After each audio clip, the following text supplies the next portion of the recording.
Jaysmoke, bitch.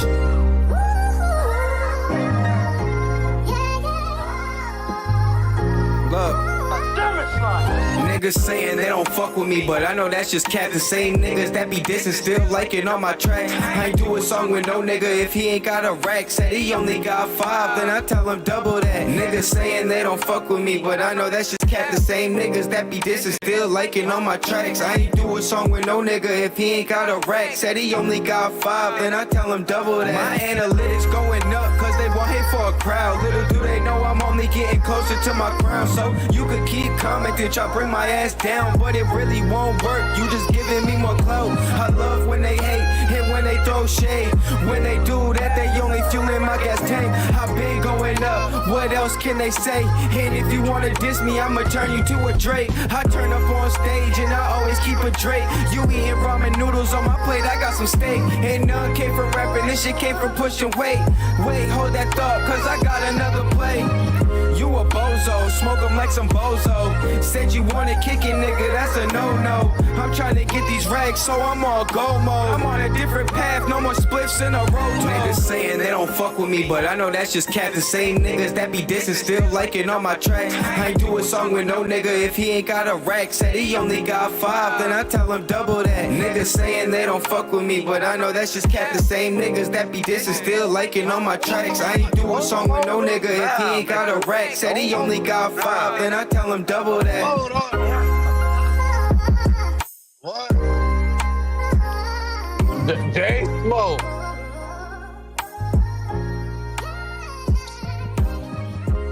What you mean? Your shit looking. You need to turn down your bright, your light. Like 2 notches or 1. Yeah. Yeah.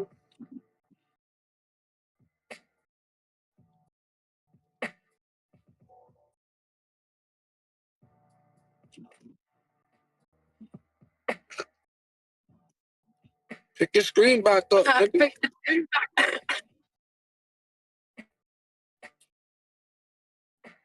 Discord ain't even using the right camera.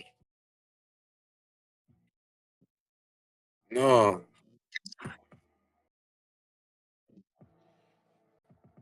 You can't stream and use the 2 same cameras. So just keep it the same. Just keep it the way it is. That shit got me full. March, Marina. Trying to figure shit out. It's been.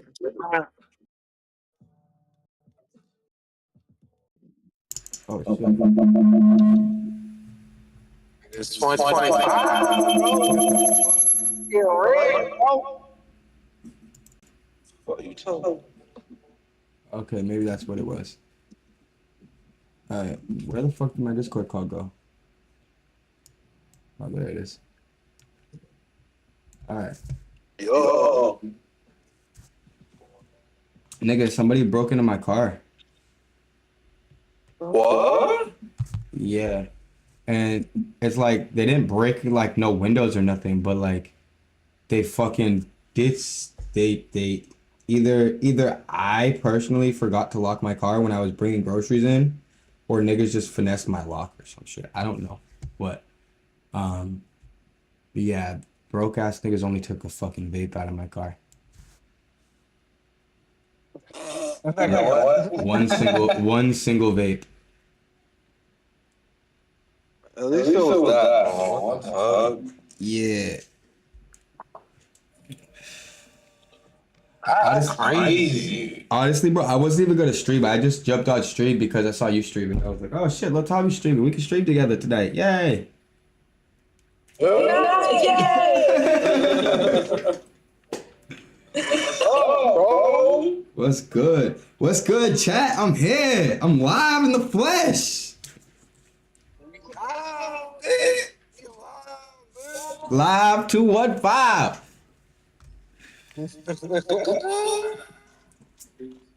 Yeah, man. I'm fucking. As you see, I took my Christmas tree. Oh, you see, I took my Christmas tree down, Tom Tom? Yeah. What the fuck? Yeah, I took that motherfucker down.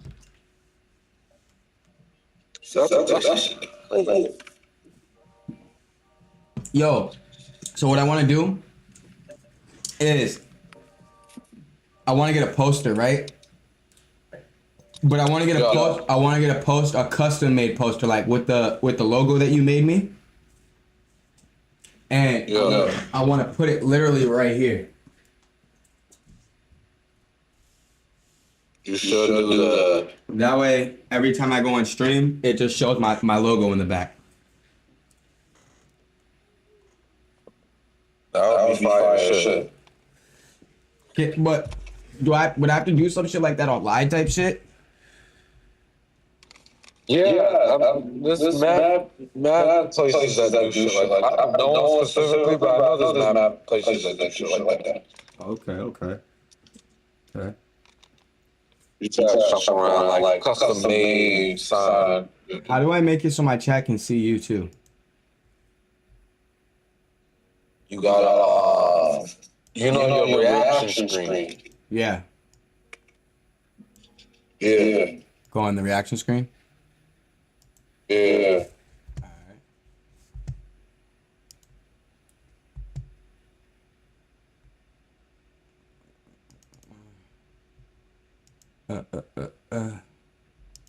Discord. Yo, we in here. Hey. Chat can see you now, little Tom. Yo. We reacting to Lil Tech Tommy's call with Jaysmoke. Little Tommy living in the whip. Alright, y'all watch me. Oh shit.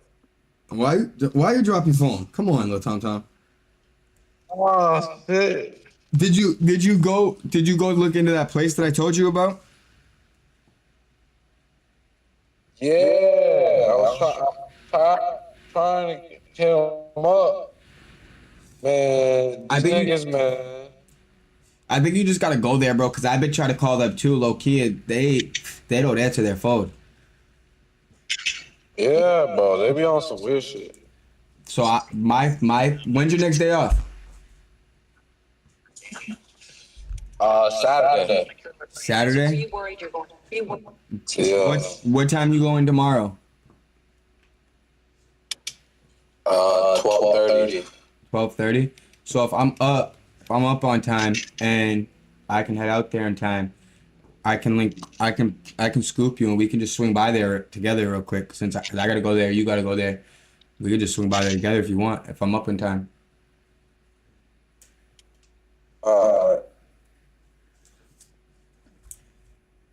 I should definitely be up. Instagram banned me from going live again, so I'm only live on Twitch, Kick, and YouTube. Instagram banned you? Yeah, they stay banning me from going live. They don't like me. I don't know what it is about Instagram.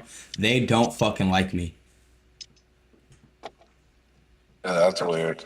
So not only do I have beef with companies, but I got beef with companies.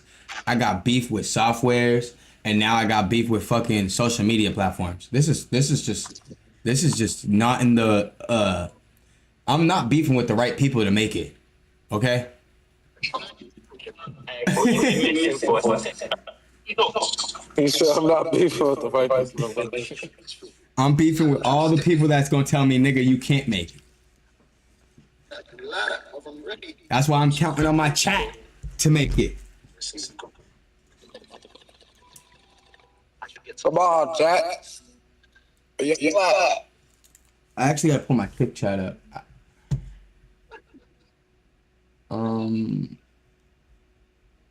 So we'll be right back to Lil Tommy in 2 seconds, guys. I'm gonna see Lil Tommy, but y'all will not see Lil Tommy. Y'all will just see my beautiful face for a second.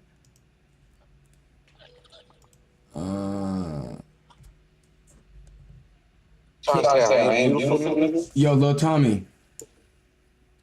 What? This stream deck has made my life so easy. Told you. I want,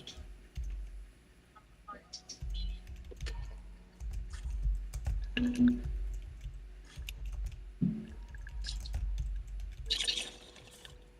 My title to my stream is Jaysmoke is honestly the best. And the reason why I did that is because I want people to I want the people to see that and enjoy the stream wondering why is Jaysmoke the best. Why are you the best? Why are you the best, Jaden? Why am I the best? Yes. First of all, I'm the best because my name is Jaysmoke. In case you guys didn't know that.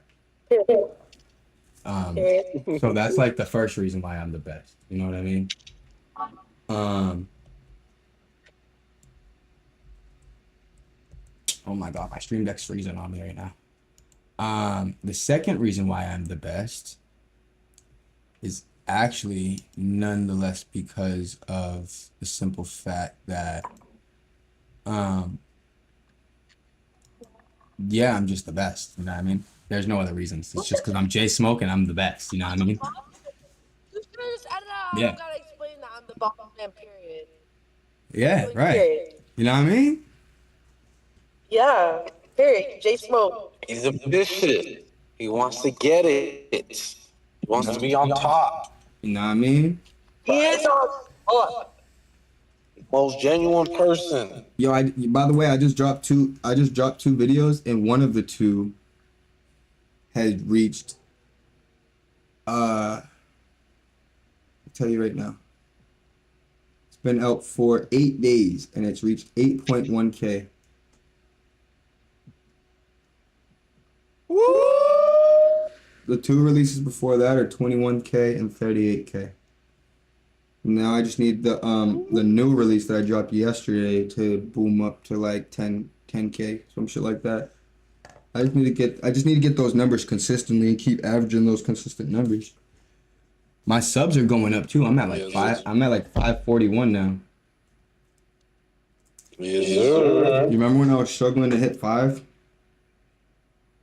Yeah, bro. Yes, sir. That's consistent. I'm trying to get them subs up. Actually, on your next day off, you'll tell me we should link up and do some content promo. So like, just fucking do like a vlog or some shit, promoting different things. Do like a skit or something. I don't know. We'll just do something. We'll do something to productive type shit. You know what I mean? You definitely need to do a skit, bro. Yeah, bro. It's 2025, bro. So like, you know what I mean? Like 2024, niggas was all lazy in 2024. You know what I mean? It's 2025. It's a whole new year. If niggas is gonna be lazy and be on the same shit they was on in 2024, nigga, then we gotta separate. You know what I mean? We gotta do our thing, cause nigga, we know at the end of the day we're not gonna be lazy, and we know who's not gonna be lazy, and we know who's gonna be lazy. You know what I mean? So it's time to just let niggas know, bro. Like if you're gonna be lazy, bro, you gotta separate yourself from me until you're ready to start being on that actual grind. Cause I'm trying to be on that actual grind.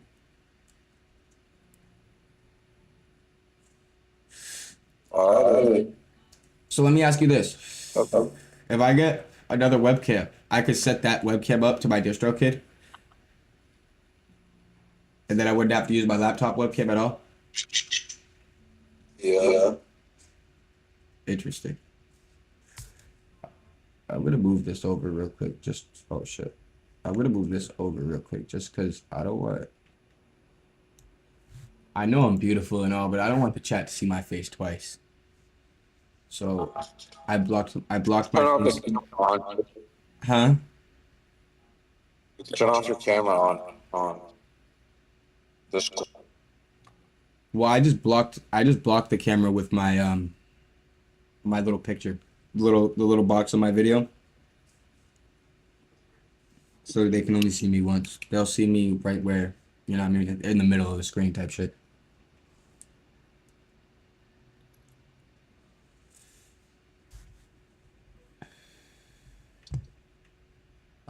Kinda curious why my kick chats got pulled up. When I pulled it up.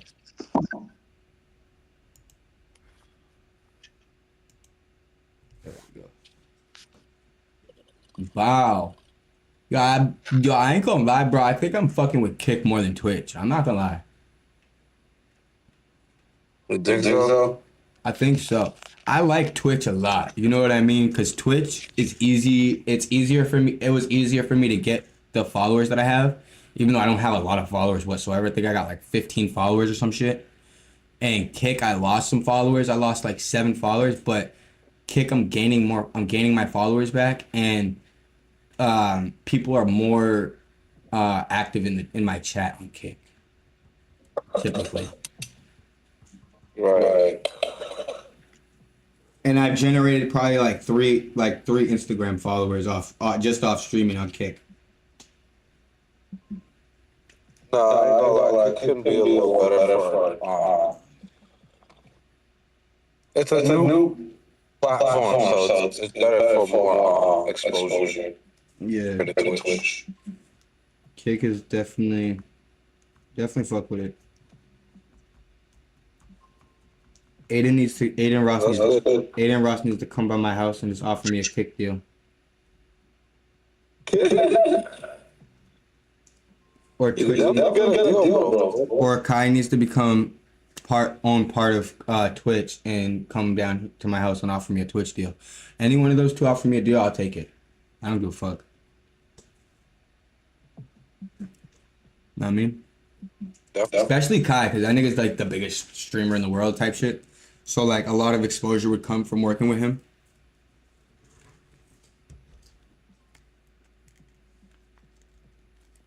Definitely. You know what I mean? So, Lil Tommy, after today, I'm going back on my journey. I'm gonna try to quit again. What weed? Yeah. Mm-hmm. So I got an eighth and a sev that I'm gonna make sure that I smoke tonight, and just so I can just go out on just like blowing it the fuck down, going crazy as fuck tonight, and then yeah, no more tomorrow. Oh, by the way, look at this. Can you see it? What is that? It's a The Nautilus? yeah. Yeah. Is that crazy or what? That's crazy, bro. Now look at the best part. Look at the best part. Ready? You see it, right? Yeah. Got your ass! What the hell? Yeah, y'all doing too much of this shit, man. Got your ass, nigga! He said, you don't know who that is, Lil Tommy. Look at that again and tell me you don't know who that is. I don't. Nigga, that's Adam 22's wife. Oh! Like they did a collab with this brand called Scumbags. And it's gas though. That's the thing. Like fuck the packaging, nigga. Fuck the packaging. That shit's gas. How you get it? How did I get it? Yeah, nigga, how you get it? Nigga, you know I get everything, any fucking weed drop that drops I can get, okay? I get the drippity drop, and I got it, okay? I seen Adam 22 posted it. I hit him up and I was like, yo, how much for 5 P's? No, I'm just kidding. I'm not a drug dealer. I didn't ask him for 5 P's, okay? But I definitely hit him up. I asked him how to get it, and he did not respond. Yeah. And then I found out that one of my plugs had it, and I was like, oh, we in there. Okay. I thought he hit you back. That'll be a good that'll be a nice clickbait though. I'll clip that part up. That'll be a nice little clickbait. Got Len of the Plugs weed straight from Adam 22. That'll be the title. You got from Adam 22. For real. Yeah, and then they watch the video, and then they hear me say that it was cap. What? Stop the cap. It wasn't cap. Yeah, he never hit me. He never gave it to me. It was cap. But it'll be a good clickbait, you know.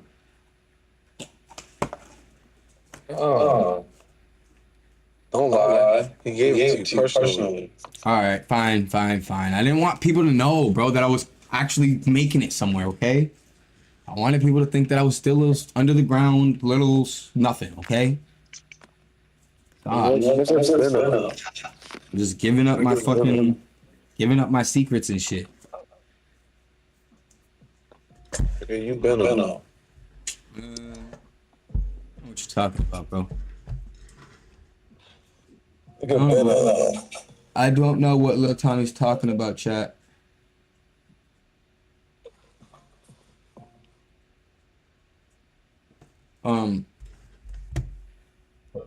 I wonder. Yo, Lil Tommy, talk real quick. What's up? Oh yeah, chat can definitely hear you. I muted the What the fuck?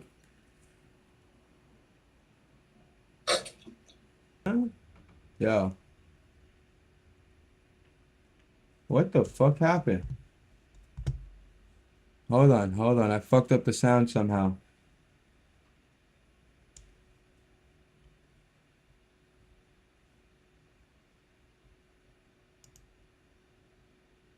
I fucked up the sound somehow.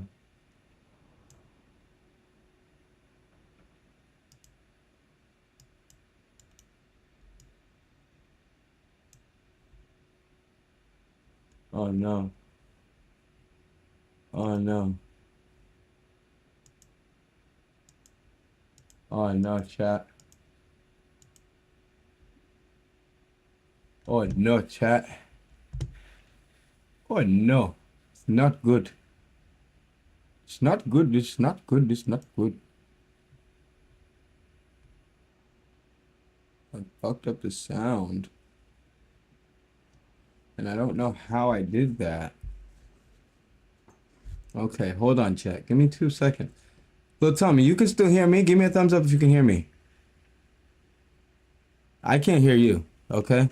So, what I need to do is I need to go. No, not there. Not there.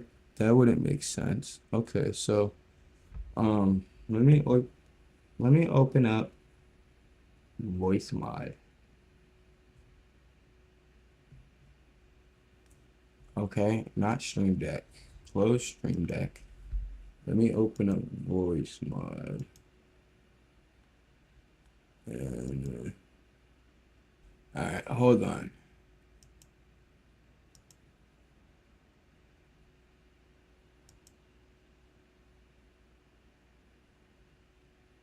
All right, let's try this real quick.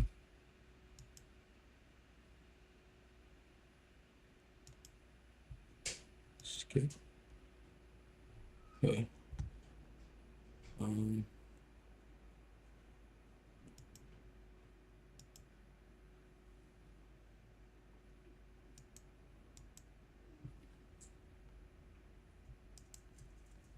Shit. Chat, I'm just fucking everything up right now. Let's tell him call back.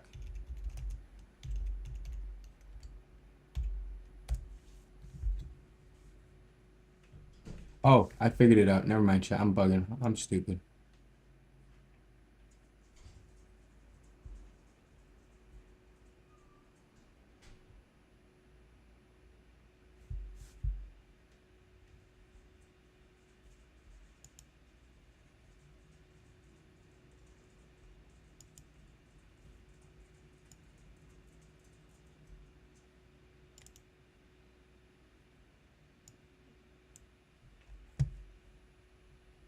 Okay. Oh, I don't know what I did, but I can't hear you though, Tommy.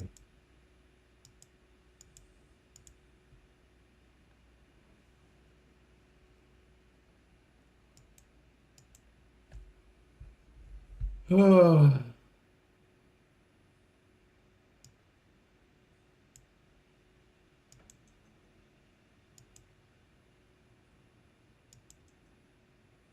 yeah. Oh,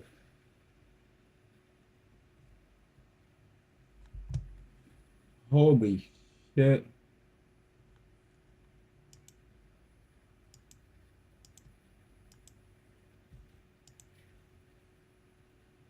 Uh,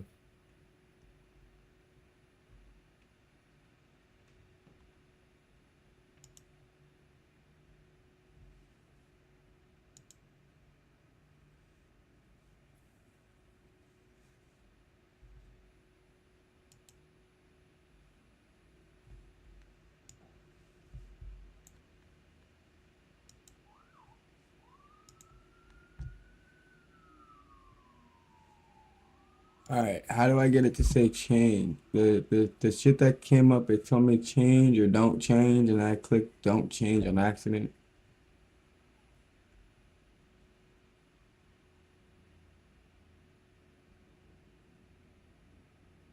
All right, bet, little Tom Tom. I still can't hear you, but bet. If you can hear me, bet.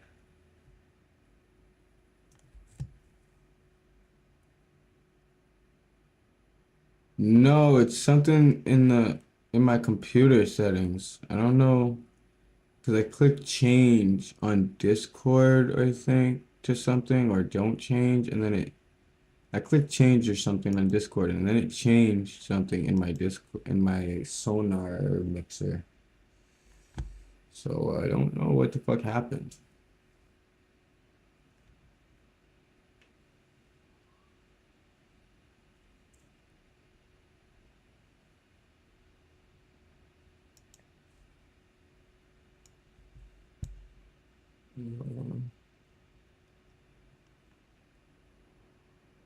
You changed the sound output. How did I, how do I change it? How? How did I do that?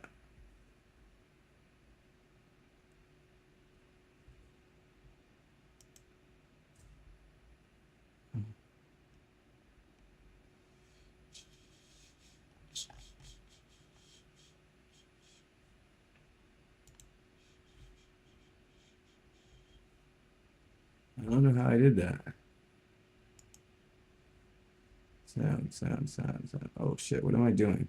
Keep clicking the wrong thing.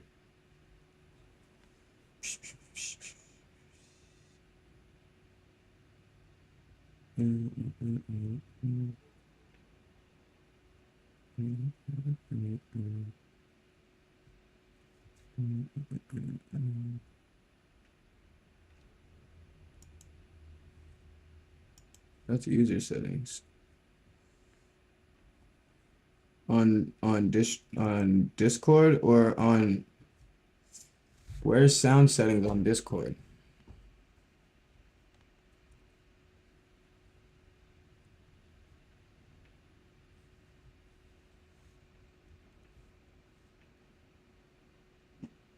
Do I go through user settings to find it?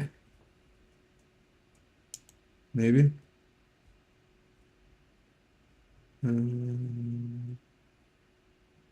Billing settings, app settings, activity settings, user settings,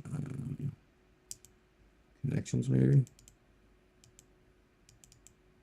No. Devices? No.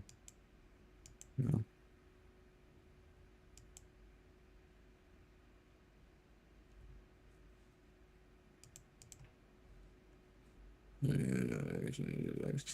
Yeah, no, I don't know.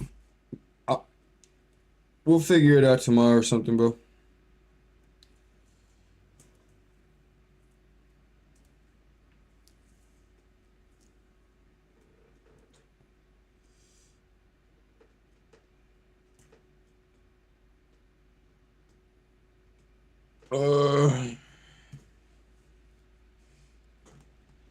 I'm not even gonna be on stream long either. I'm just gonna play. I'm probably just gonna run a couple games and then get off.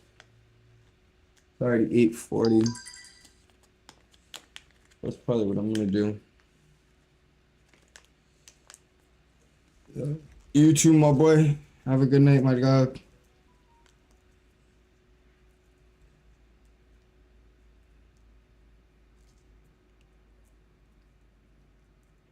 Uh,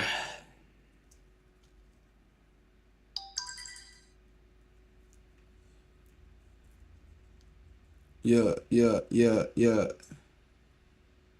All right, chat.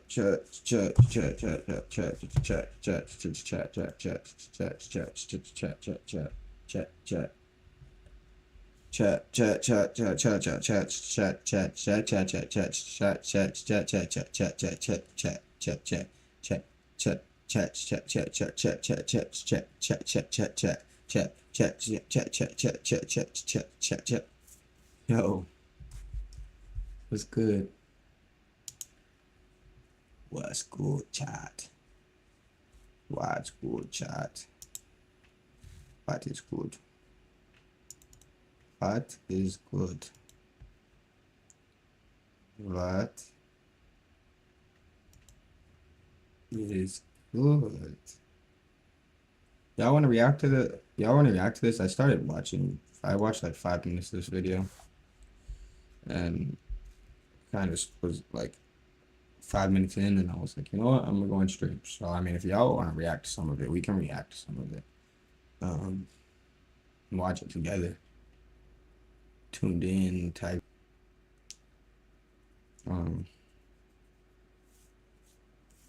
Yeah. Don't be a fucking bozo, man. Don't be a fucking bozo. Okay?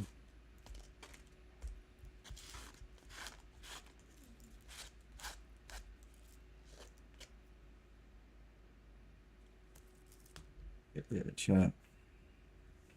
Bandit's over there laying down. I'm here chilling. I need this. Alright, fuck it. We'll react to it. Let's chat. We're gonna react to some of it. Not react to it till about 9:30. Do it. Jeff would wildly claim that he had only gotten involved in the streets about 3 years ago when... Real quick for you. Just so y'all, actually, this is the disclaimer. Disclaimer, intro.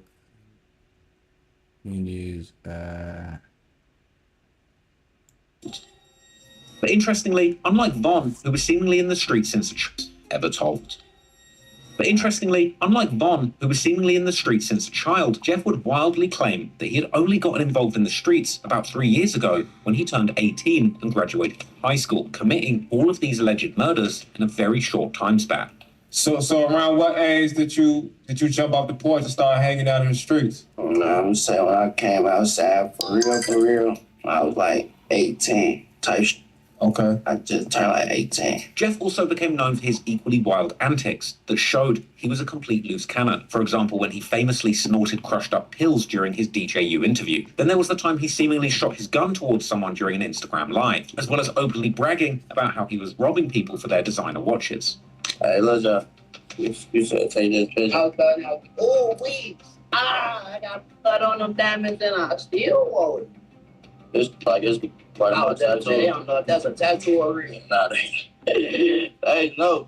To compare Lil Jeff to King Von is guaranteed to anger some people, and by no means was Jeff's star power or rapping abilities anywhere near that Von's. But then again, Von also had support from the biggest artist to ever rise from the drill scene, Lil Durk, and he was several years older than Jeff when his rap career took off. Furthermore, Von had already been in the streets for close to a decade, forming the reputation that would eventually help him to become the boogeyman of Chicago drill that he ended up being, as well as being an undeniable legend in the rap game following his untimely death in November 2020. Jeff, on the other hand, was still, by all accounts, very much still in the streets whilst he was trying to find his voice and talent on the mic. While Jeff's rapping style was controversial and divisive amongst fans of Chicago drill, there's no denying that Lil Jeff was evolving musically and becoming more and more comfortable in using his rather unique high-pitched voice. It kind of made him sound like the real-life Joker of Chirac and drill community into his in their content several times. Meanwhile, the twisted online detectives of the Chiracology subreddit were going into overdrive. In the days following Jeff's death, dozens and dozens of new threads and comments from his fans and haters would fill the platform, with the most devoted Lil Jeff-ologists eventually even starting their very own subreddit to exclusively discuss and declare their devotion to their new king drill. There were almost comical posts where Lil Jeff-ologists shared their grief, explaining how they were having sleepless nights and depression in the 24 hours following Jeff's death. These twisted posts would explain how the loss of their new favorite demonic rapper had been a personal blow, and how despite the alleged 11 murders to his name, they felt a personal connection to this flawed individual, and how his killer aura resonated with so many. Soon would come updates, as fans posted saying that it had been 1 week since Jeff's death, and the devastation hadn't gotten easier, with this user explaining that he wants to drill himself so he could be with Lord Jeff, and asking other users if they have tips on how to grieve. Another update landed on day 12, as the user explained that he'd been saying Jeff's name in the mirror to try and bring him back, and explaining how he can still 12. Soon, 24 Fs and the Jeff of new thread, Ecology subreddit were going into overdrive. In the days following Jeff's death, dozens and dozens of new threads and comments from his fans and haters would fill the platform, with the most devoted Lil Jeff-ologists eventually even starting their very own subreddit to exclusively discuss and declare their devotion to their new king of drill. There were almost comical posts where Lil Jeff-ologists shared their grief, explaining how they were having sleepless nights and depression in the 24 hours following Jeff's death. These twisted posts would explain how the loss of their new favorite demonic The death of Bloodhound Lil Jeff, despite his troubled past, evokes feelings of depression and led me to a sleepless night because of his passing and deep connection I felt with him. His lyrics served as a form of therapy for me and probably for fans struggling with their own demons. His sudden absence left a void in my heart that's difficult to fill. Despite his 11 bodies and flaws, his music and aura resonated with many, and his loss feels like a personal blow to us who found a will to live and inspiration in his art. Coping with the aftermath of his death has been terribly difficult for me, but I solace, I don't know what that word is, chat. I've never been good at reading, so don't fucking make fun of me. You'll be alright. In this sub where we can speak about his existence and grieve in solidarity.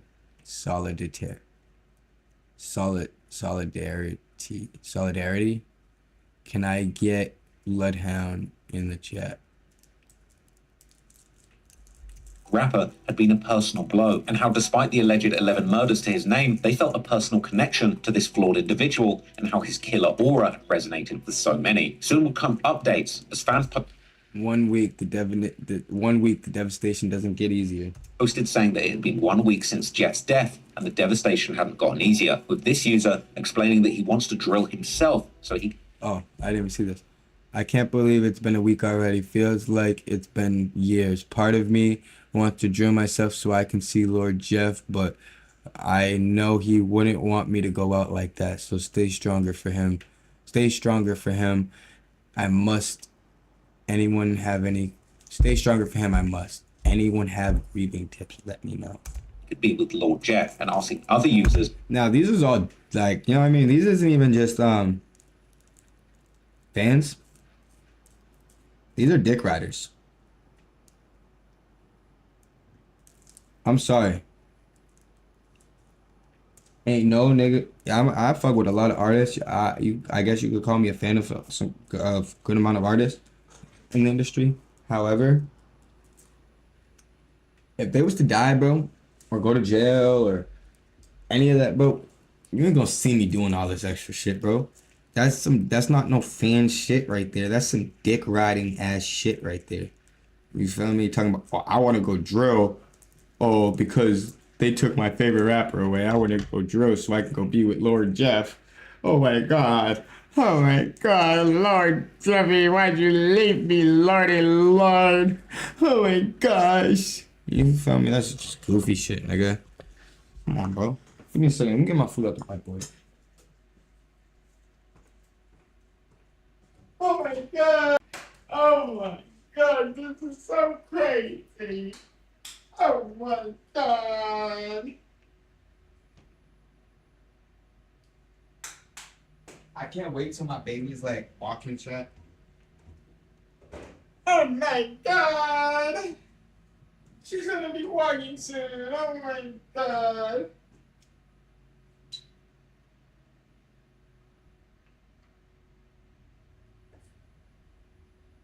Alright, Chad, I got my food out the microwave. You gotta give me a second. Now let me talk about my baby. I'm gonna see a facial. Oh my god.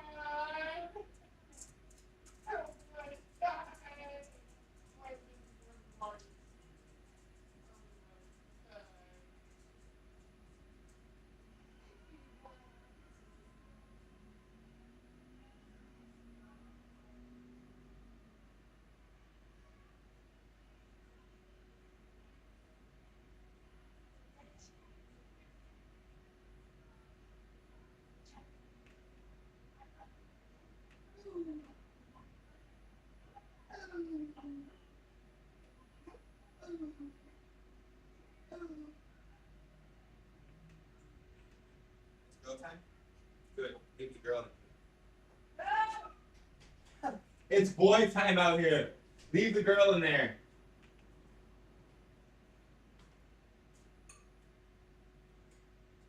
Huh, Bandit? Tell her, Bandit. Tell her, Bandit. Leave the fucking girl in there. Leave the fucking girl in there. Chat, I'm not talking about my kid. I'm talking about my dogs. Okay? If they have tips on how to grieve. Another update. Again, this is dick riding ass shit, the though. user explained that he'd been Day 12. Day 12 of doing... What? Day 12 of doing my Bring King Jeff back 3 times in the mirror at 3 a.m. And I can say I feel his presence around me every time I'm in public. I start yelling, blur, blur, you know that. Brat, you know that. I'm assuming that's what he's trying to say. But people keep giving me side eyes, but they know better not to test me because Jeff gave me superpowers to turn them ghost and send them to the afterlife. So what the fuck? Oh my god, these niggas are literally like, yo, what the fuck?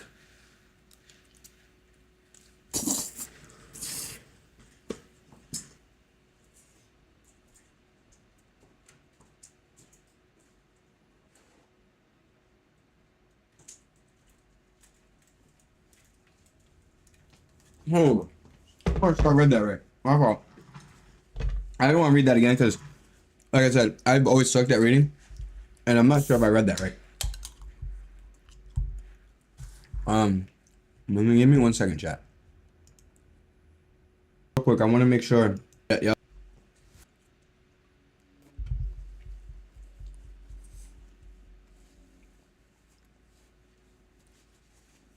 All right.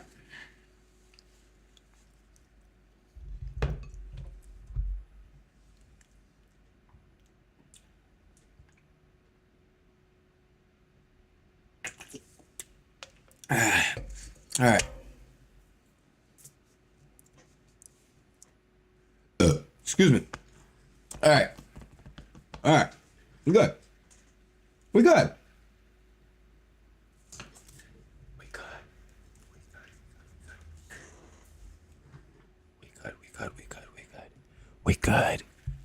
We good, chat.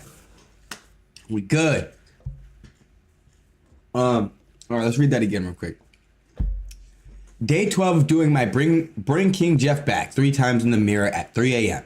And I can say I feel his presence around me. Every time I'm in public, I start yelling, brat, you know that. But people keep giving me side eyes. But they know better not to test me because Jeff gave me superpowers to turn them ghosts and send them to the afterlife. So Master Jeff can handle them. I even start seeing him in public store windows flashing money at me, which is a sign he will pay me for all the hard work of worshiping him so much. Miss my Master King Jeff. Oh my God. I wish I never fucking read that.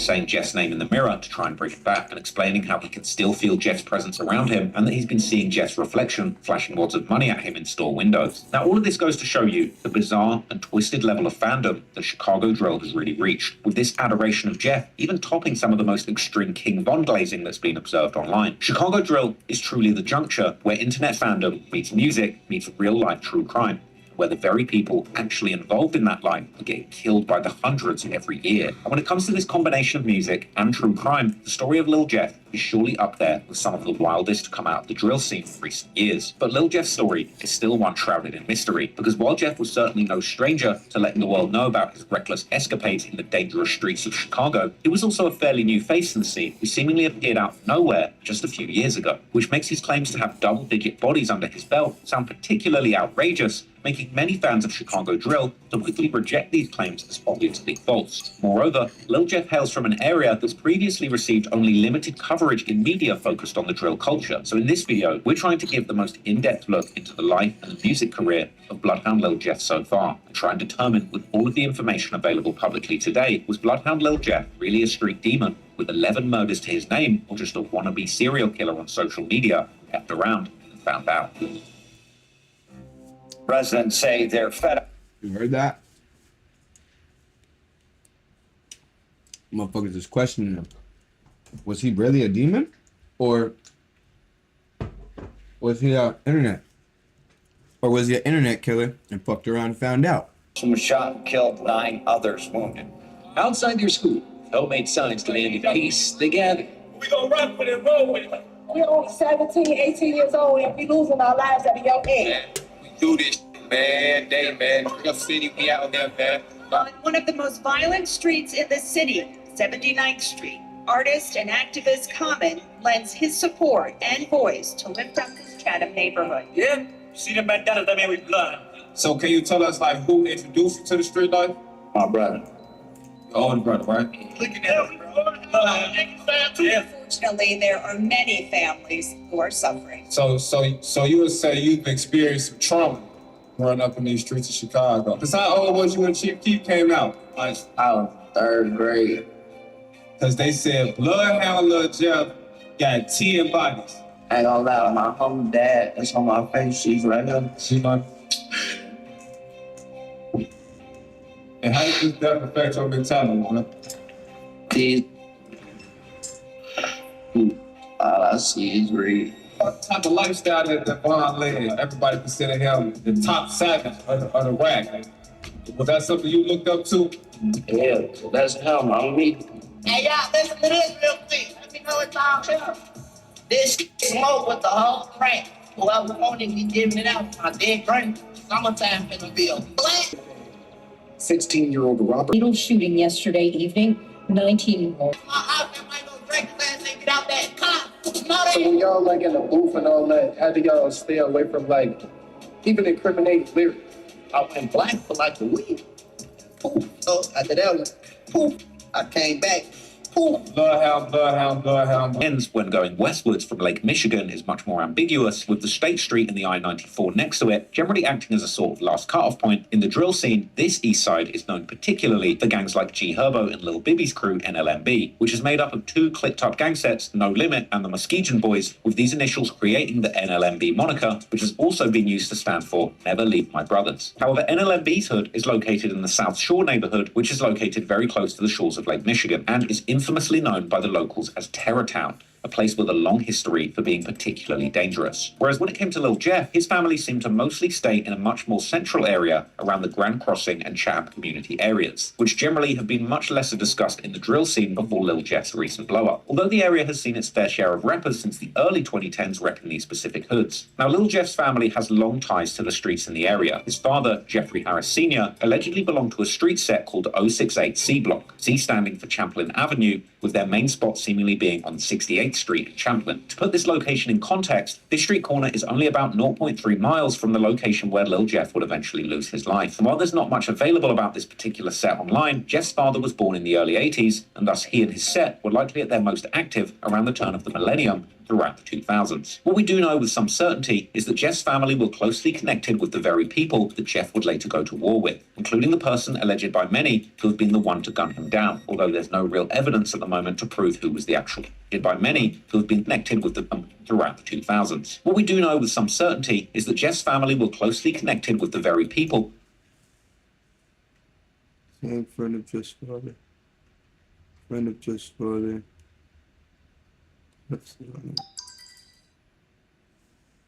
That Jeff would later go to war with, including the person alleged by many to have been the one to gun him down, although there's no real evidence at the moment to prove who was the actual triggerman. But what can be said with more certainty is that close to the hood of Jeff's father, there would be another large hood that would end up playing a very large role in the street beefs that Jeff would get involved in. This hood was well known in Chicago even back in the 90s and 2000s when Jeff's dad was more active in the streets, and its history likely even goes much further back than that. Then he lists several Chicago hoods all around the area, with one of the bars referencing Lakeside, Paxtown, and Lod City, as Smart mentions how both Black Disciples and Gangster Disciples run the two latter hoods. But while Lakeside and Paxtown have more or less stayed intact until this day, at least in name, Lod City would eventually break apart, therefore it's not included in the modern gangmaps. However, during the late 90s, in the trial against Larry Hoover, the infamous founder and leader of the Gangster Disciples, or GDs, one of the former members of Hoover's GDs, who turned informant, would give a very detailed description about the Lod City's territory at the time, this territory allegedly covering everything from 78th Street to 83rd Street, and all the way from State Street to Stony Island Avenue. This territory being absolutely enormous by modern Chicago gang standards, however their main spots were seemingly on the 79th Street, such as 79th and Evans, which is just a stone's throw away from the 79th in Maryland that Jeff would later begin to play. Shorty G would also have a prodigy in Lod City called Little Frank, real name Frank Smith, who would later rise to the top of the leadership of the original GDs before he was given a life suit. Due to its large size, Lod City had likely always had smaller sets working within it, both GD and BD, although the area has seemingly been... So wait a minute. Wait a minute. Wait a minute. Wait a minute. Wait a minute. Wait a minute. Wait a minute.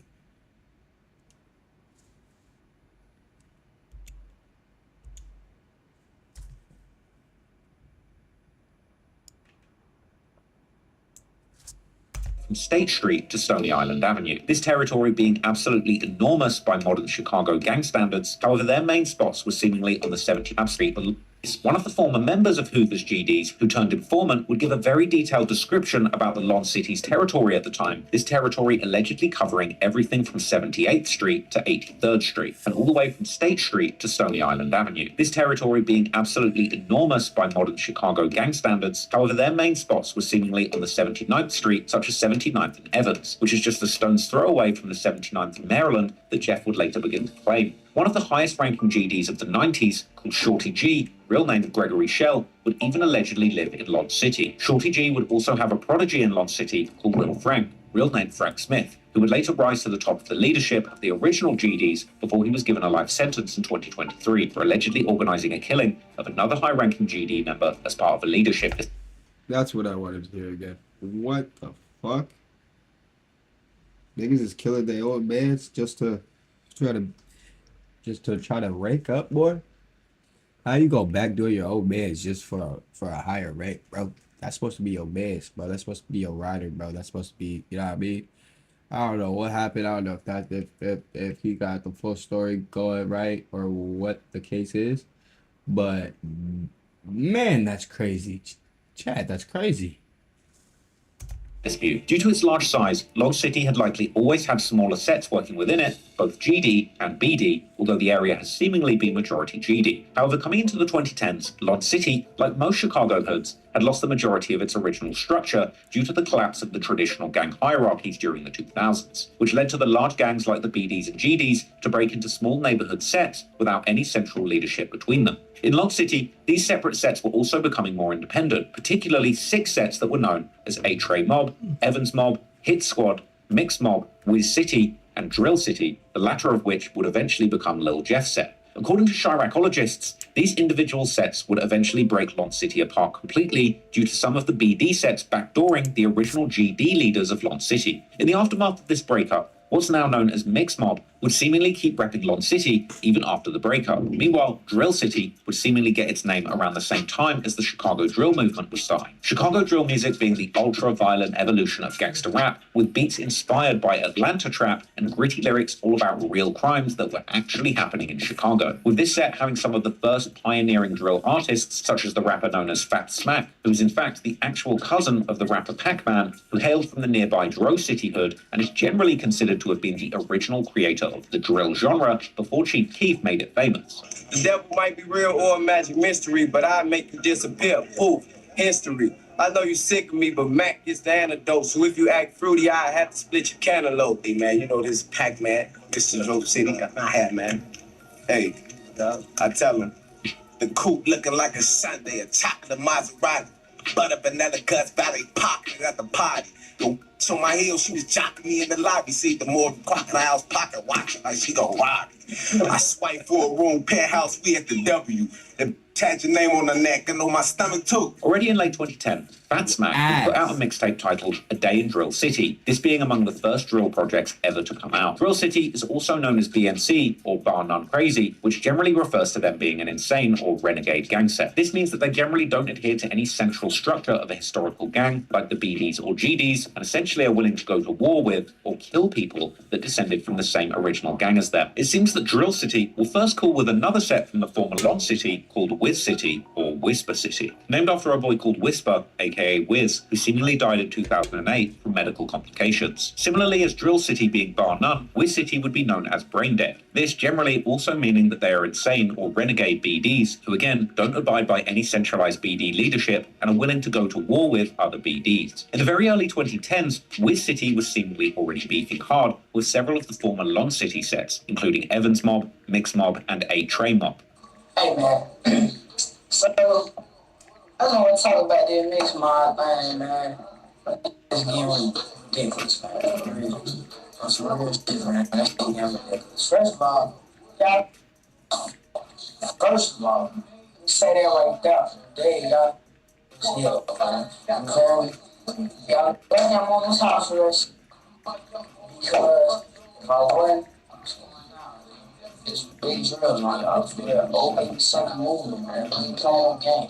What in Jamaica City crazy? Bring it, you already know can say that crazy. I decided fuck you.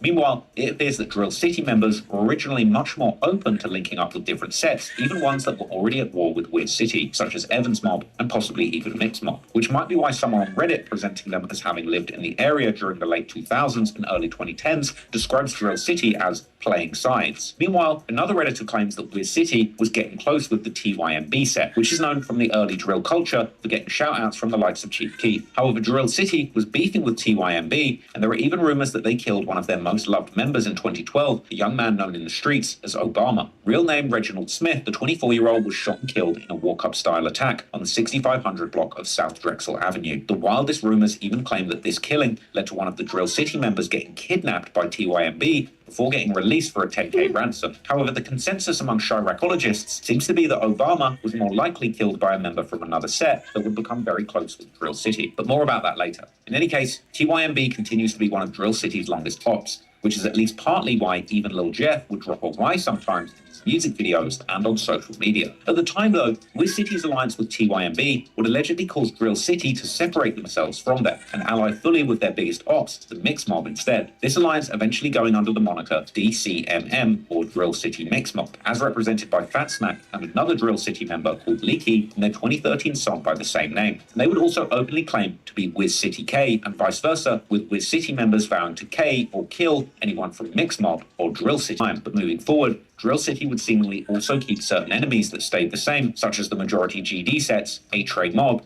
Evans Mob, and Hit Squad, who have seemingly always stayed relatively united with each other and against Drill City or BNC, as well as the Brain Dead BD set Wiz City and another nearby Brain Dead BD set called MTV 079 or Money Through Vernon. I heard before, like, you know, all this, like, all the violence started. I heard, like, y'all was everybody, every hood was all in one. Like, y'all used to go by Lawn City or the Lawn. Huh?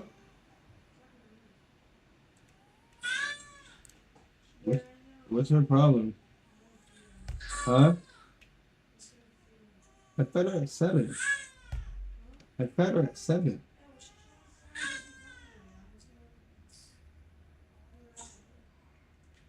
At least wait till 9:45. At least give it till 9:45. It's a neck cry, not a cry. See? Then means I'm hungry.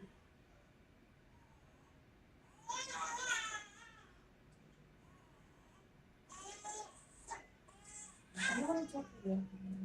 I bet it's like 5 days.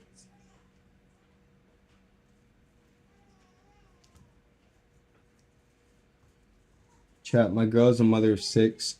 I'm a father of 1. Hold on.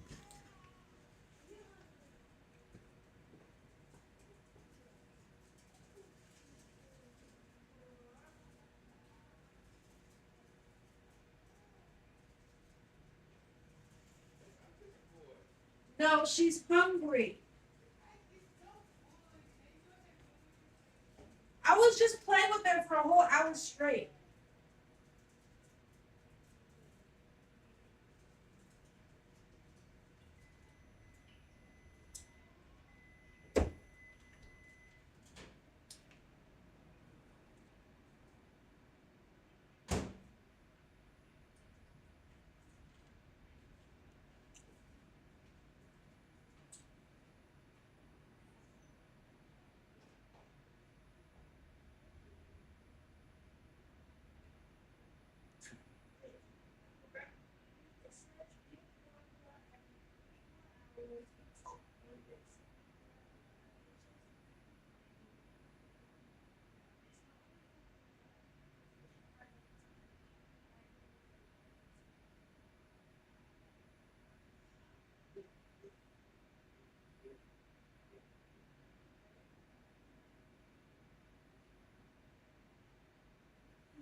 I bet you she don't finish.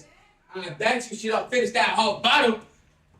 I bet you she don't finish that whole bottle though. Hey baby. Hey baby. Well, I bet she don't finish that whole bottle though. I bet she don't take that whole bottle though.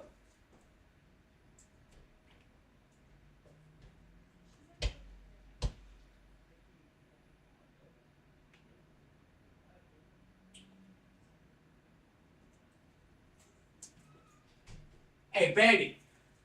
Hey, Bandit. Hey, Bandit. Hey, Bandit. I bet you she don't take that whole bottle, though. Hey, chat. Hey, chat. I bet you she don't take that whole bottle, though. Alright? I bet you she don't take that whole bottle, though. Nah, I bet you. Nah, I bet you she don't take that whole bottle, though. Yo. I bet you she don't take that whole bottle, though. Fuck wrong with this? The fuck wrong with this? The fuck wrong? The fuck wrong? I bet she don't take that whole bottle though. Chat. I bet she don't take that whole bottle though. Nah, just cause I bet you. Just cause I bet she don't take that whole bottle though. That's cause I bet she don't take that whole bottle though, chat. Hey chat, I bet she don't take that whole bottle though. I bet she don't take that whole bottle though. I bet she don't take that whole bottle though. Huh? I bet she don't take that whole bottle though. Yeah. Yeah. Yeah. Yeah. Yeah. Yeah. Yeah. Yeah. Yeah. Yeah. Is that true or not? My city is like the whole area. The whole area. We in Chatham. We in Chatham. But y'all was a part of y'all hood was a part of Law City, right? Yeah. Law City movement. Drill thing and all that shit. You know, I ain't gonna lie. I ain't saying how it how it happened, but I'll say what year would y'all say all this broke apart? I ain't gonna lie, folks. 2009, 2010. 2010, bro. That's when really everybody, like all them on the other side, they started turning video type. Yeah. Look like a bunch of weird. I ain't gonna lie, we was the only GDs though. Like we mold. You talking about like for X-Ray and Evans Bob? Yeah. They be saying some of these videos too. Yeah, we got some videos.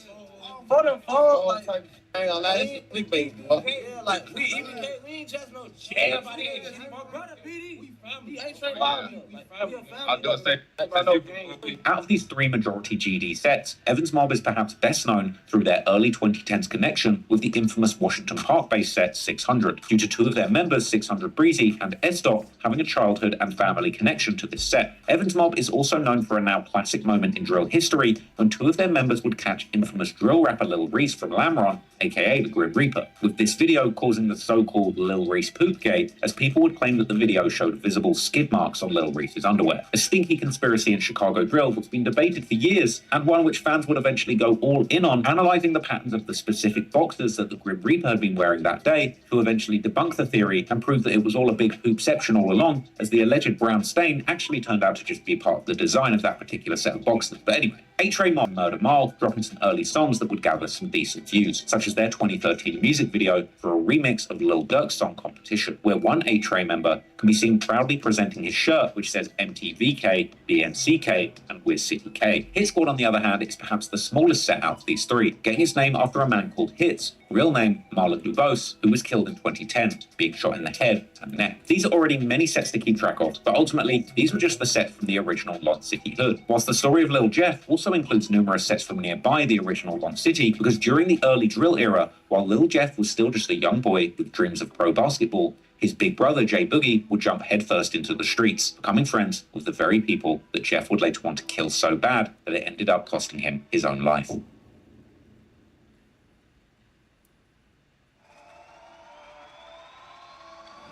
For many fans of Lil Jeff, his big brother Jay Boogie is perhaps best known for being the profile picture on Lil Jeff's Instagram account. However, Jay Boogie is almost 5 years older than Jeff and has had a long history by himself in the streets of Chicago, his name being familiar to many of those drill fans who have followed the scene since its inception. Both Boogie and Jeff seemingly spent their early years in the far south side of Chicago in the Burnside neighborhood, more specifically in a hood called Flipside, which reps the 93rd Street, with Jeff attending the CICS elementary school close by on the 95th Street. Boogie, who was at the time also going by the name Young Khalifa, will be close with one of the most loved members of Flipside called Tay, who would unfortunately be killed in August 2014, with Flipside starting to call their hood Tay Block in his honor. However, it seems that before Tay's death, Boogie would seemingly either move more up north or at least begin to spend more time around the Woodlawn neighborhood, not far from Drill City's hood, with guys from a set called Chrisworld. Chrisworld is named after a 14-year-old boy called Christopher Travis, also known as Lil Chris, who was killed all the way back in 2010 by a man named Cordell Glover,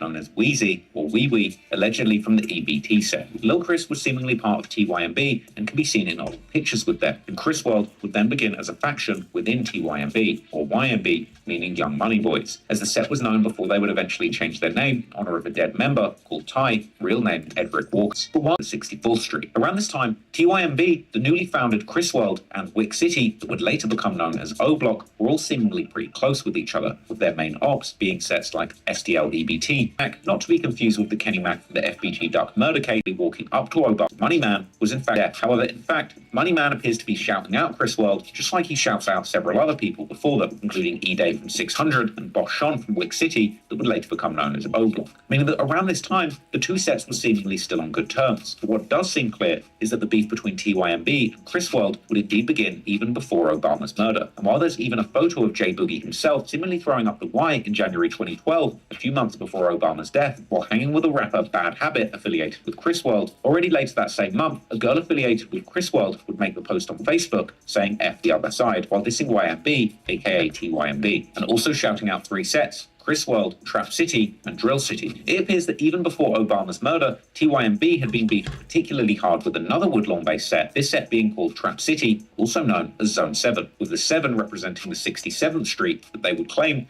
more specifically, the intersection of 67 and Rhodes. This location is only 0.2 miles from the intersection of 67th and Langley that J Boogie would post to his Facebook in September 2012, with this being the first photo that he still has up on his page. Trap City and TYMB's beef was at this point well established, with beloved members like a 17-year-old named Rio, real name Brian Gibson, having allegedly also been killed by TYMB in October 2011. Trap City and TYMB had also been beefing through music, such as the TYMB member B Gutter releasing a diss song towards Trap City called Gangbang 067K Diss in January 2012, a song where he dissed numerous members and ended the song with an outro, sending a clear message to both Trap City and Drill City, as well as shouting out TYMB's allies at the time, Wick City, aka O Block, Lamron, 600, and Mac Creek, which at the time was a faction that was part of Dro City. It seems that as early as late 2011, Chrisworld had been getting increasingly close with Trap City, in the process cementing their beef with TYMB. Therefore, when Obama was eventually killed in March 2012, Trap City and Chrisworld would immediately become one of their targets for revenge. Regardless of who may have been behind the murder, J Boogie and other Chrisworld members were now in an active war with TYMB, together with Trap City and also Drill City, or 06679 as they would call themselves collectively, based on their respective streets on the 66th, 67th, and 79th streets. TYMB's revenge for the murder of Obama would allegedly come in August 2012, when Trap City member Scooter, real name Johnny Howell, was gunned down in Trap City's hood. Needless to say that going into 2013, the war between TYMB and the 06679 was getting increasingly heated, with TYMB members even making custom shirts where they would exclusively diss these three sets. TYMB would also diss them heavily on the music side, with the Moneyman releasing a music video in April 2013 with none other than Prince Dre from O Block, where Prince Dre would shout out Lil Chris while paying tribute to what he called Chris Way, before Moneyman would go in dropping a very disrespectful verse, dissing Drill City, including their rapper Fat Smack, as well as rapper Tank Montana, who had been part of the Mix Mob, Drill City, and the Bloodhounds, and would later change his name to Bloodhound Hothead. Moneyman would... I didn't really hear what he said from the O Block. Other than Prince Dre on the music side, shirts where they would exclusively diss these three sets. TYMB would also diss them heavily on the music side, with the Moneyman releasing a music video in April 2013 with none other than Prince Dre from O Block, where Prince Dre would shout out Lil Chris while paying tribute to what he called Chris Way, before Moneyman would go in dropping a very disrespectful verse, dissing Drill City, including their rapper Fat Smack, as well as rapper Tank Montana, who had been part of the Mix Mob, Drill City, and the Bloodhounds, and would later change his name to Bloodhound Hothead. Moneyman would also essentially admit to TYMB killing Scooter from Trap City before also dissing Chrisworld. A few months later in June, B Gutter would also re-release the song 067K Diss, but this time with a music video where he can be seen driving around Trap City's hood. Unfortunately, things weren't about to just stay online, and only a few months later, in August 2013, 06679 would lose another important member, none other than Kenny Mac from Chrisworld, real name Kenneth Barber, the very person rumored to have been behind the murder of Obama. A few days later, a photojournalist would capture the scene where Kenny had been killed and where his friends had left him a memorial, with one of the images capturing the tribute messages left for him by his friends, one of these messages saying simply, RIP Kenny, CWBAS, YMCPDK, F. Obama. However, unlike so many murders in Chicago, this one would ultimately be solved, as the law enforcement would eventually charge a man named Anthony Bradley, also known in the streets as Capone from Grove City, more specifically a faction called Snowblock, which were affiliated with TYMB. Capone would end up receiving a massive 55-year sentence, but would eventually be granted a retrial where he would seemingly end up receiving a much shorter 20-year sentence, for which he would end up serving about half, and he's seemingly been released on parole. The killing of Kenny would hit Chris World hard, and the members such as Jay Boogie have continued keeping his memory alive throughout the years. But the death of Kenny wouldn't only affect the older guys already heavily in the streets, as Lil Jeff himself, who was only 11 years old at the time, would later tell during an Instagram Live how he would witness Kenny's murder firsthand, even admitting that this had likely messed his head up. Hey, you know my dead grandma, you alive? I damn that shit in the telephone. That hurt me a little bit. I was like, dang, it's real. Well, little Kenny Mac, I was there. I witnessed that. We was about to lake. I think ever since then I've been that's probably what it was. I feel like they clapped my on this shit. Perhaps this was truly the first of many that would end up costing him his life. But 2013 would also mark a moment where the Chris World members, including Jay Boogie, would end up getting heavily involved in the drill music scene, likely influencing Jeff to do the very same thing, as well as seemingly starting a new clique that Jeff would also eventually end up joining years later. That clique would of course be the Bloodhounds.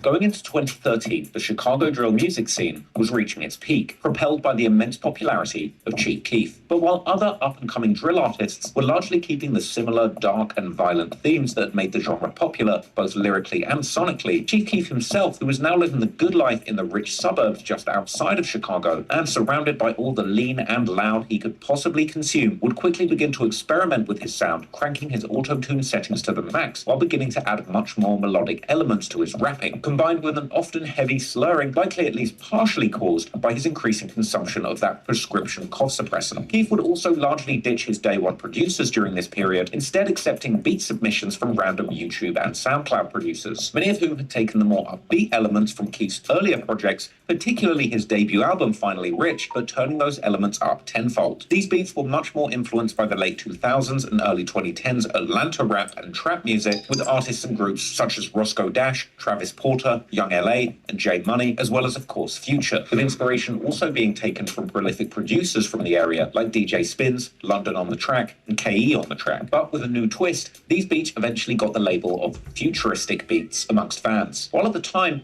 this era of Chief Keef was extremely criticized by mainstream rap fans, it's now largely considered perhaps his most influential era, playing a large role in making him one of the contenders for the most influential rapper of the 2010s. With this, I ain't gonna lie, Chief Keef probably was, if he definitely was one of, if he wasn't the most influential rapper of the 2010s.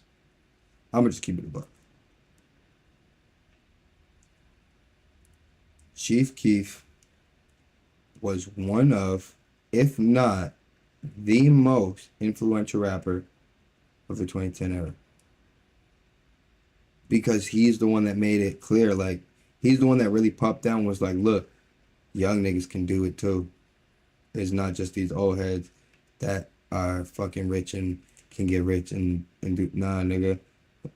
Young niggas can do it too, and young niggas can do it in our own way. You know what I mean? So I definitely give that to Chief Keef for sure now. 100%. They're homies.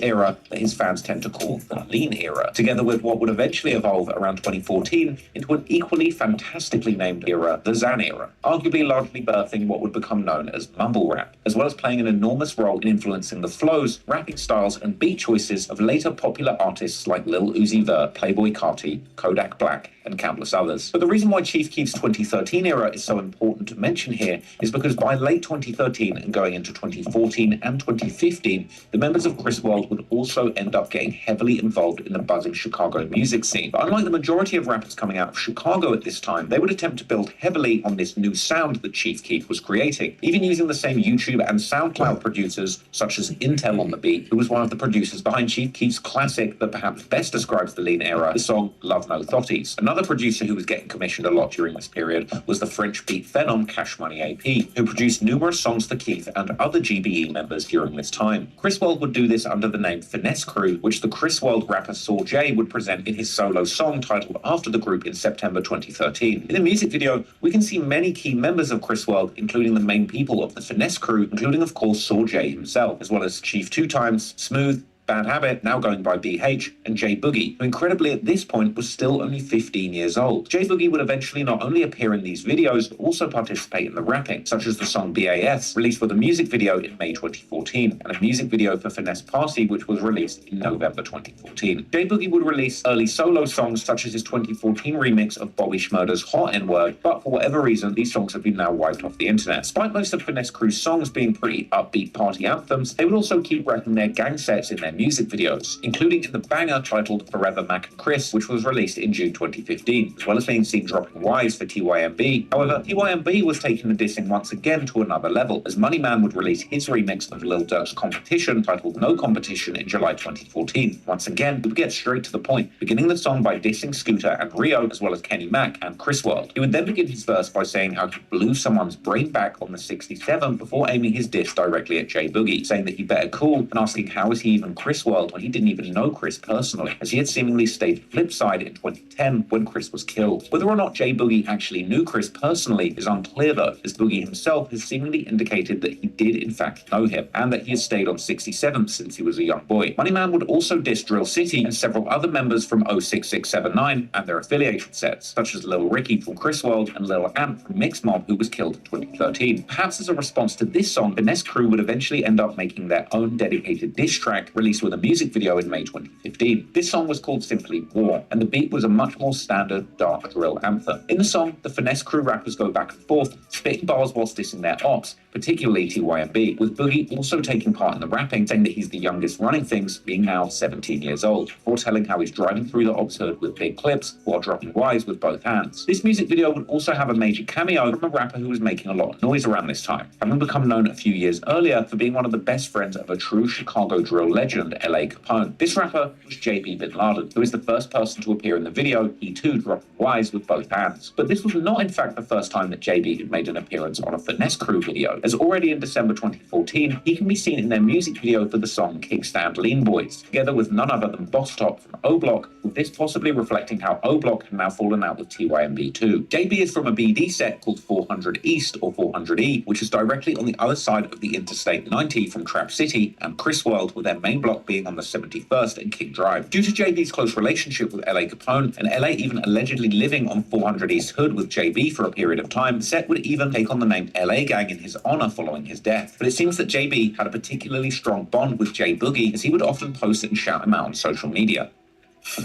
Wow. Smoke yo, it's like a blue cigarette, a blue one. Wow. However, not everyone was happy about people outside of 600 paying tribute to LA Capone, and 600 member Blast His Ass, aka Blastum, would in fact call out J Boogie and Chief 2 Times, aka Vontae, for throwing the LA hand sign on social media. But anyway, Chris World and also members like JB from 400 East were still also close with 0679, aka Trap City, and the Drill City Alliance, and particularly they were hanging out with members like CJ from Drill City.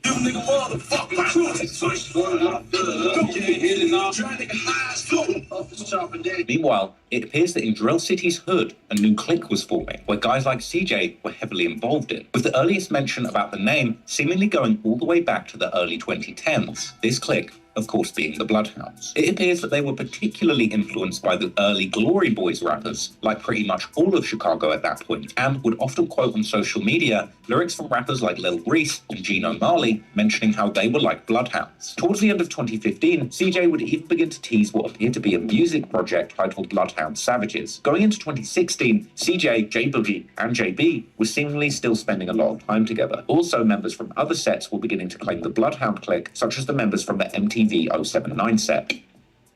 Yeah, you see them bandanas, that mean we Bloodhound. Yeah. Go ahead, do it your flag out. Got the man running with your car flipped over. Video, he just looking at us, bro. Bloodhound. Yeah. Are we Bloodhound on burning too? As mentioned in an earlier chapter, MTV 079 is a brain-dead BD set that has had a long-running beef with the same sets as Drill City and Trap City, namely the historical majority GD sets from Blonde City, Evans Mob, A-Train Mob, and Hit Squad. However, MTV's relationship with Drill City and Trap City was a complicated one, as they had seemingly until recently been also cool with the other brain-dead BD set that these two were beefing with, called Wiz City. This being likely another example of just how quickly the alliances and beefs were evolving in the area. But in any case, soon the Bloodhound clique was beginning to drop music, just like CJ had teased in late 2015, as in May 2016, they would drop a new song called Vicious, featuring the rappers MTV Cash from MTV 079, Hothead from Drill City, formerly Tank Montana from Mix Mob, and Drezzy Bands from Drill City, and in the chorus, labeling themselves as the Bloodhound Villains. Some months later, in October 2016, Hothead would drop a song with a music video titled simply Bloodhound, where he warns his ops that if they're on any type of BS, they're going to die, that he's a bloodhound, and he wants his money dirty, like blood money. Around this time, J Boogie was now also repping the Bloodhound crew commonly on his social media. Going into 2017, the clique was beginning to gain increasing momentum, culminating in their biggest song at that point, the song Bloodhounds, released with a music video in April, which at the time was a song featuring them. Yeah, but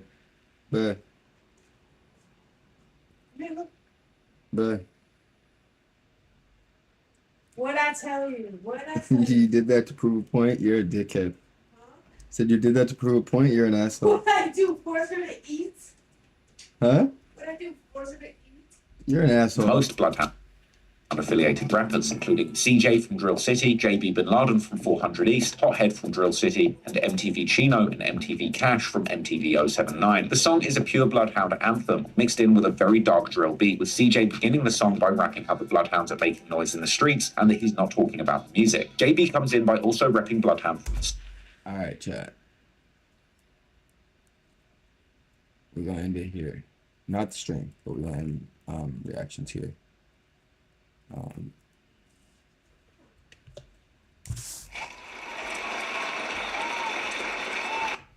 Y'all niggas excited to end the reactions.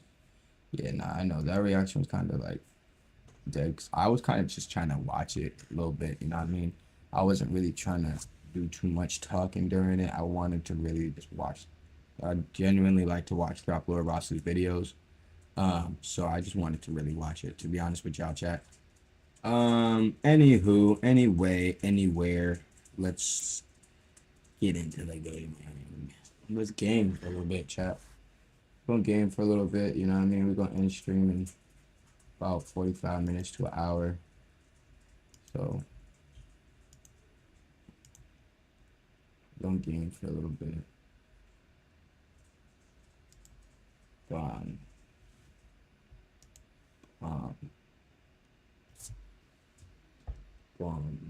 boom, boom. Bum bum bum bum bum ba ba ba ba ba ba ba ba ba ba ba ba dum da dum da dum da dum. Chat, I know y'all can't hear the game now. Neither can I, so don't think like, oh,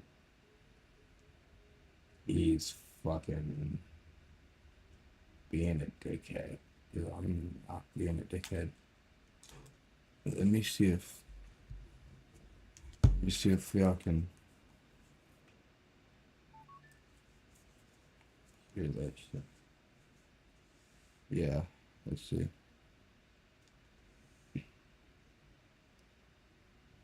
Alright, let's see.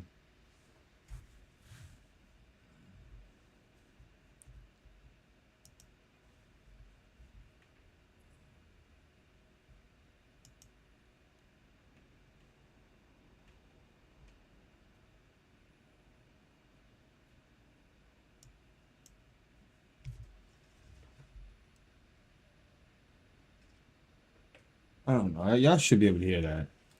Y'all should be able to hear this. Yeah, pop out and get that tag.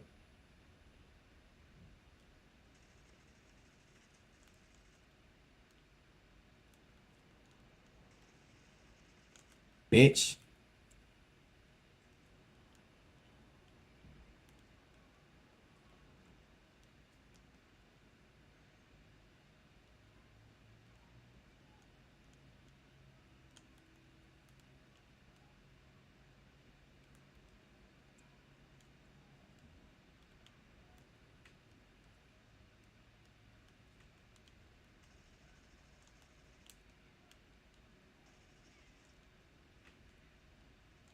Damn. Oh no, I'm running low on ammo.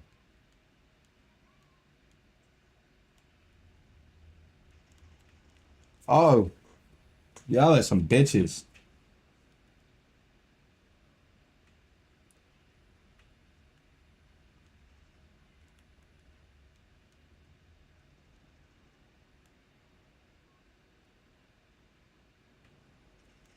Oh. All right, let me put the spliff down real quick. All right, it's time to lock in.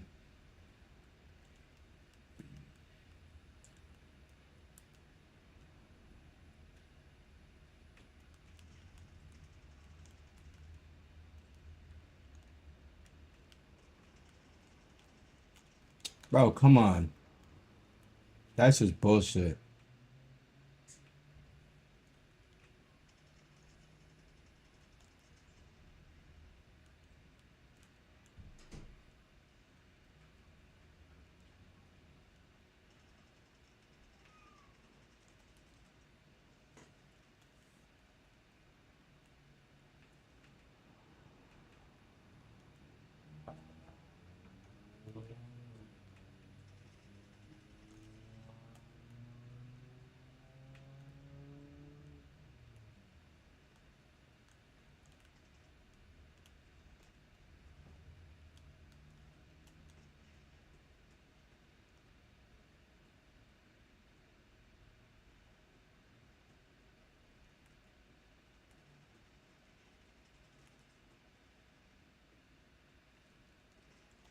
Damn.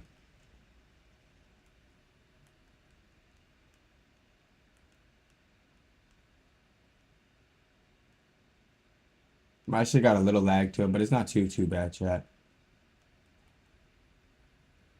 That was insane.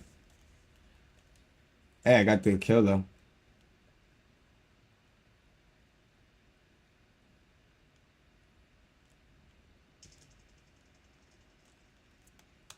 Really?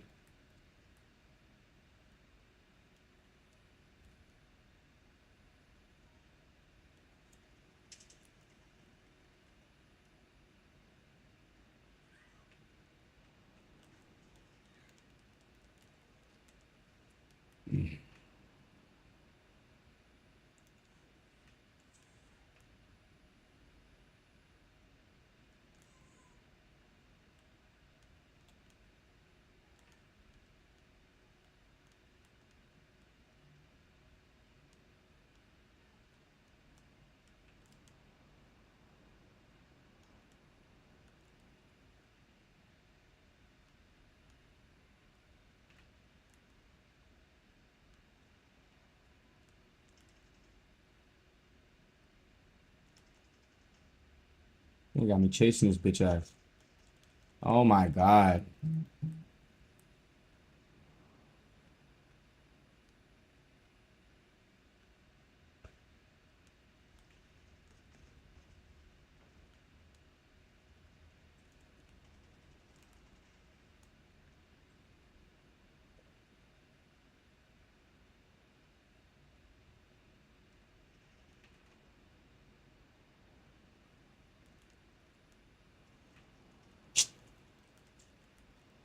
Oh my God.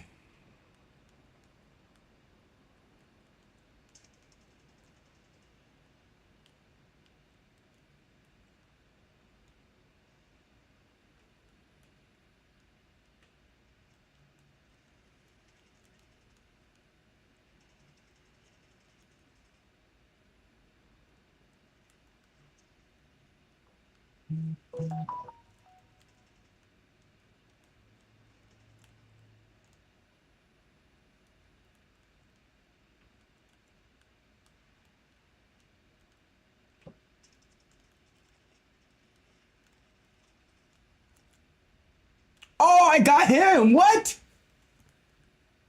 That's crazy.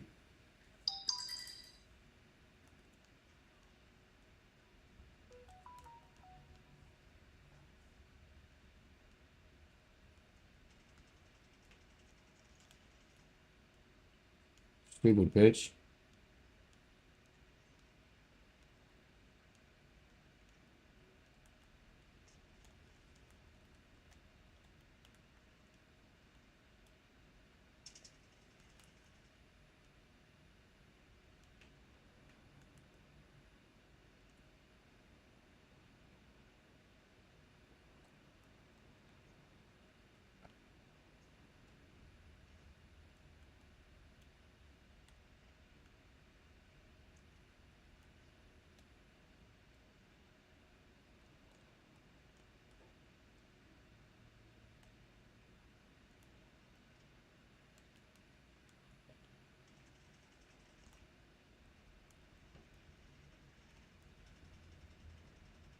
How did I miss all those shots?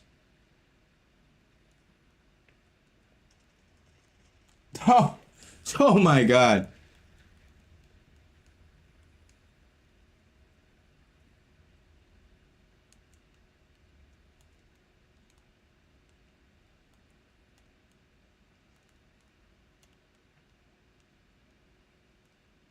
Oh, I killed myself that time.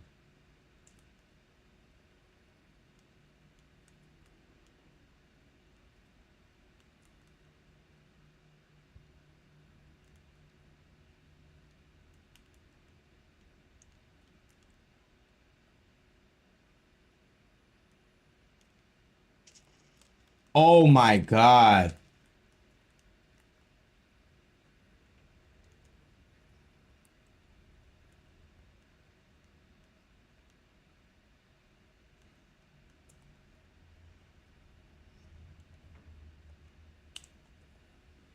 Oh my God.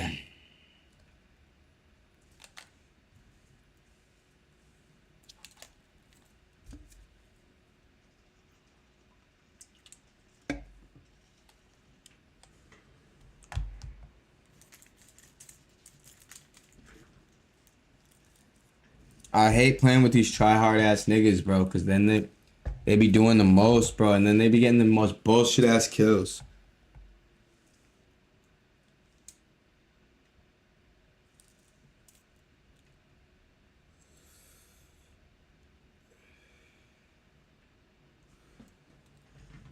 Real quick.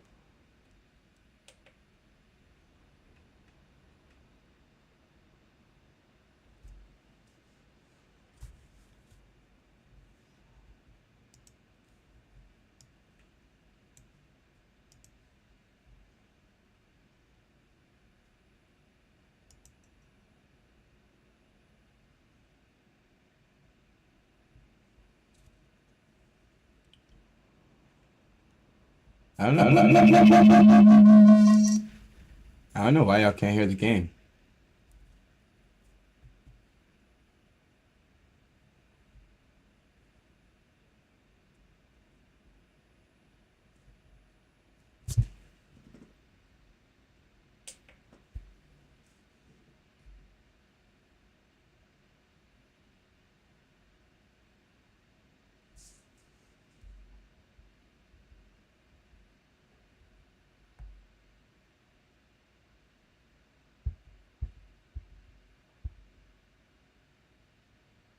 That was weird.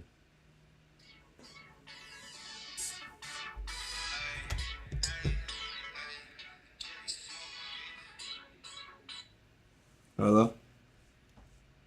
What's good?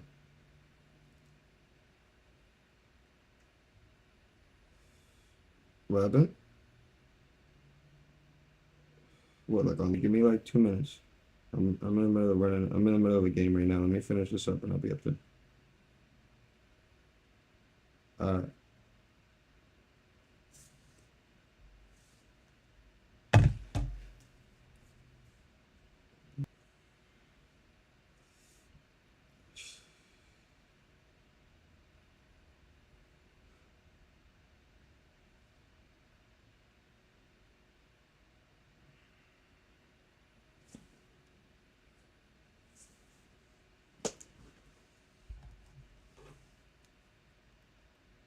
Alright, chat. This is the last game. This is the last game, chat. This is the last game, chat. We got edge stream. Just a little short stream tonight. The last game, though. So we gonna have to try to make this shit count.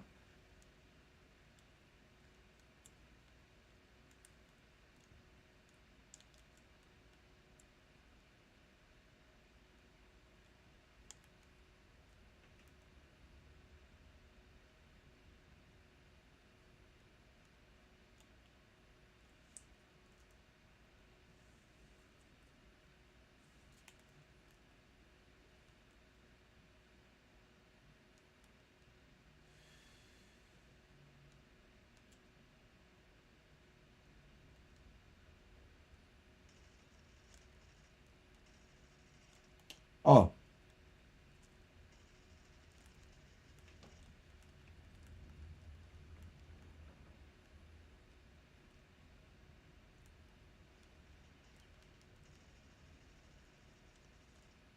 Oh, no way. Oh, no way, chat. Y'all seen that retarded shit.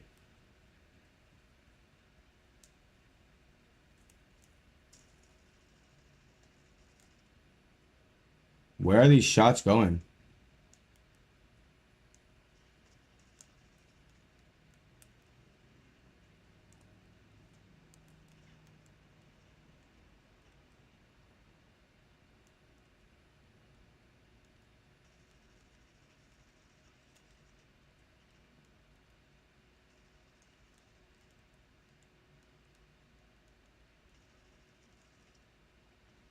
I don't give a fuck.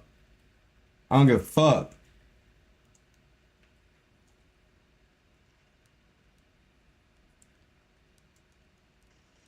Ah, he got me. He got me. He got me. Oh, where? Good shit. That nigga avenged me.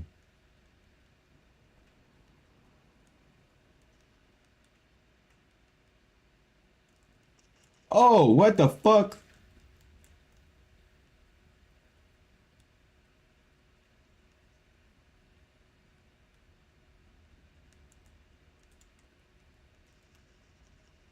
Stop doing that scary hiding shit, nigga. I don't like it.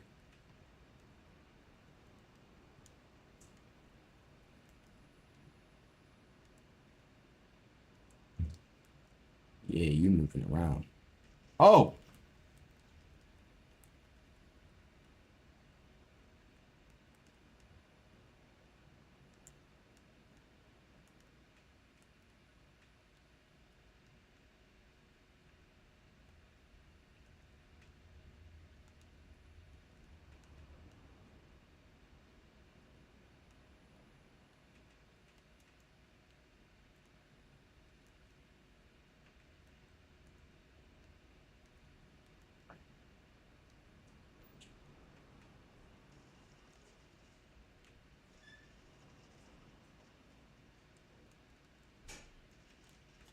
Got you, bitch ass still.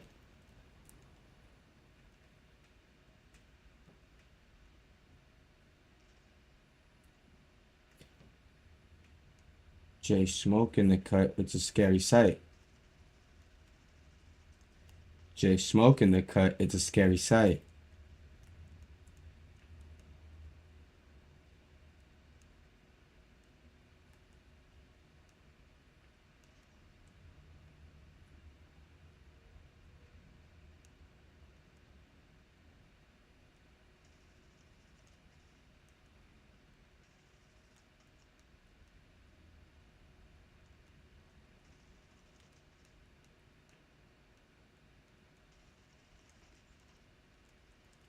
I don't give a fuck. Y'all niggas shot me from behind. I'm eating you niggas while y'all looking at me, bro. What are you talking about? Eating motherfuckers alive, bro. Oh.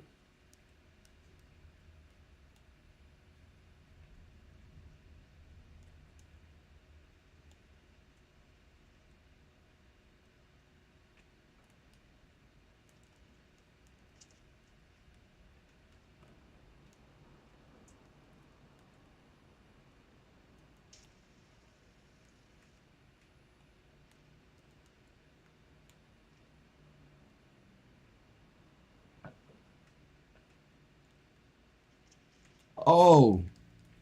Thought that nigga was dead.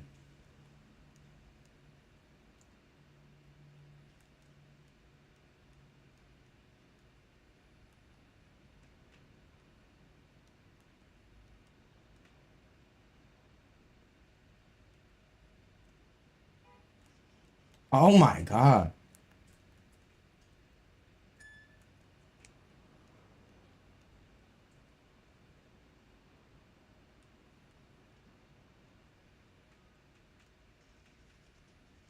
Stupid ass nigga.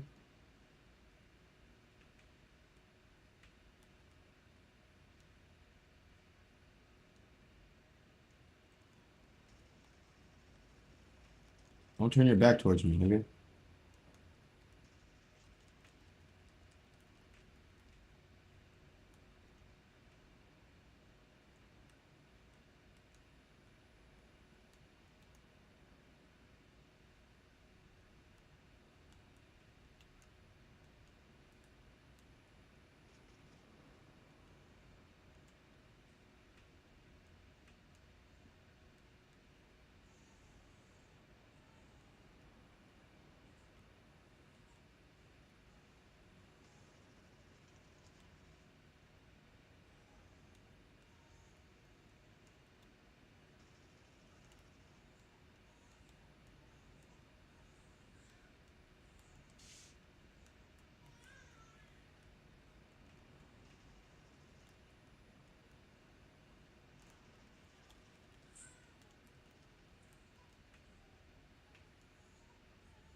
Bro, that's crazy.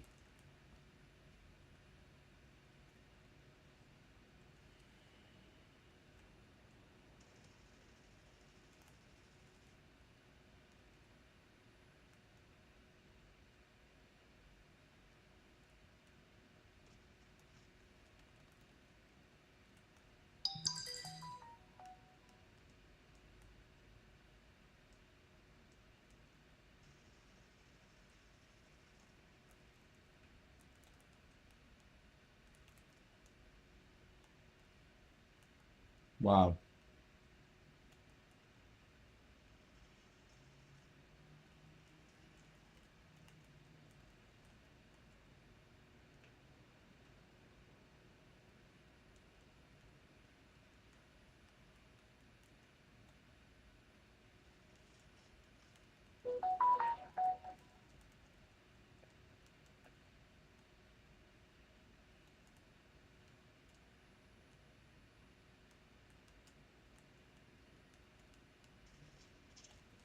Damn, I'm not even getting another body, bro. This is crazy.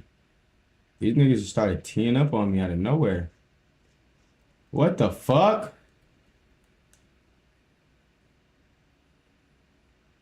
Hey, I see you, nigga. I seen where you are this time, buddy.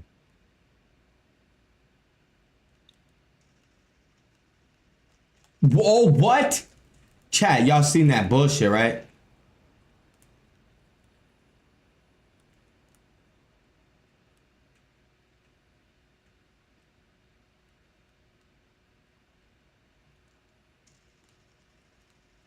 Oh my God.